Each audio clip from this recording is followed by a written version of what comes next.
Welcome to Migingo Island, a tiny, crowded rock in Lake Victoria, where every inch tells a story of survival and resilience. Picture a football pitch. Now shrink it, strip away the grass, and imagine it as nothing but bare, unyielding stone. Then, set this tiny patch of rock adrift in the endless blue waters of Africa's largest lake, Lake Victoria, where it seems almost lost amidst the waves. Migingo Island is just half an acre of exposed granite, so small you could walk from one end to the other in less than a minute, barely catching your breath before reaching the edge. Yet, against all odds, it's packed with life. Homes, shops, and people clinging to every available surface, making use of every inch of rock. There's no soil, no greenery, just a dense maze of tin roofs and wooden shacks rising directly from the stone, creating a patchwork of human ingenuity. The waves of Lake Victoria crash relentlessly against a wall of human habitation, making the island feel like a ship lost at sea, always bracing against the elements. Migingo's size isn't just a statistic, it's a daily challenge its people face, shaping every movement, every decision, and every moment of their lives. Every interaction, every dream, every plan for the future is shaped by the relentless lack of space, forcing residents to adapt in creative and sometimes difficult ways. This is no tropical paradise, but a fortress of human determination, where survival depends on resilience and community spirit. From above, Migingo is a mere dot in the vast lake, almost invisible, but on the ground, it's a world bursting with energy, stories, and the will to endure. Here, the struggle for space is the foundation of every story, a daily reality that shapes the island's unique identity and the lives of everyone who calls it home. Migingo's population density is almost unimaginable. Hundreds, sometimes over 1,000, squeezed onto that tiny rock, barely the size of a football field. Every available inch is claimed, and the island seems to float atop the water, a patchwork of metal roofs and bustling life. Homes are wall to wall, pressed so tightly together that the alleys between them are barely wide enough for a single person to pass. Inside, families make do with the smallest of spaces, and privacy is a forgotten luxury, replaced by the constant presence of neighbors just inches away. Life here is lived almost entirely in public. Every sound, every argument, every celebration, and every quiet moment is shared with the community. The island's heartbeat is the collective rhythm of its people. The island pulses with activity from dawn to dusk.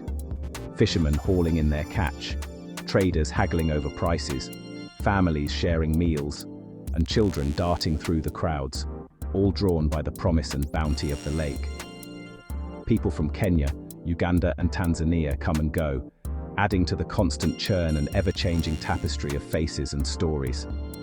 The island is a crossroads, a meeting point for cultures and ambitions. Tolerance and cooperation aren't just virtues here, they're essential survival skills. With so many people in such close quarters, helping each other is the only way to thrive. The community is ever-changing, with new arrivals and old friends departing. But everyone's story becomes woven into the island's living memory, creating a shared history that belongs to all. Here, anonymity is impossible. Every face is known, every name remembered, and every newcomer quickly becomes part of the fabric of daily life. The pressure of so many people in so little space is intense, sometimes overwhelming, but it's also what binds the community together, forging strong bonds out of necessity and shared experience. Migingo is a human hive, alive with energy and driven by the lure of the lake, a place where survival, ambition, and community are inseparable. What draws so many to this inhospitable rock? The answer glimmers beneath the waves. Nile perch, these giant fish fetch high prices worldwide, turning Migingo into a gold rush outpost. Every morning, boats set out before dawn, chasing fortunes in the deep waters. The island erupts with activity when the catch returns. Fish are weighed, sold, and processed on the spot. The entire economy revolves around this single species. Traders, mechanics, cooks, and merchants all depend on the Nile perch. But this reliance is risky. Overfishing could end it all. The competition is fierce, and the stakes are high. The fish are both a blessing and a source of constant tension. Migingo isn't just crowded, it's contested. Kenya and Uganda both claim the island and its lucrative fishing grounds. Colonial-era maps left the borders unclear, but the value of the Nile perch made Migingo a flashpoint. Ugandan and Kenyan authorities have both occupied the island, each enforcing their own rules. Fishermen are caught in the middle, paying taxes to one side, then harassed by the other. The flag flying over Migingo can change overnight, shifting the balance of power. For residents, this isn't politics, it's survival. The invisible border in the water is the island's deepest source of anxiety. Here, international drama plays out on a rock barely big enough for its people. Migingo's law and order is a surreal balancing act. Kenyan and Ugandan police patrol the same cramped alleys, each enforcing their own authority. Fishermen face fines, confiscations, and sometimes extortion, depending on which uniform is in charge. With official justice unreliable, the community relies on elders and informal mediation to keep the peace. Two armed forces in such a small space create constant tension, but open conflict is rare. The real power lies in the island's economic output. Everyone has a stake in keeping things stable. Migingo's legal system is a patchwork, shaped by necessity and negotiation. It's a daily reminder that the island belongs fully to neither nation. Beyond official laws, Migingo runs on unwritten rules and taboos. Fishing with small mesh nets is forbidden, not just for conservation, but to protect everyone's future. Bringing soil or plants from the mainland is taboo, believed to anger the lake's spirits and threaten the fish. Open conflict is discouraged, disputes are settled quickly to keep peace in the tight quarters. Respect for elders and community leaders is non-negotiable. These codes are enforced by gossip and social pressure, not written law.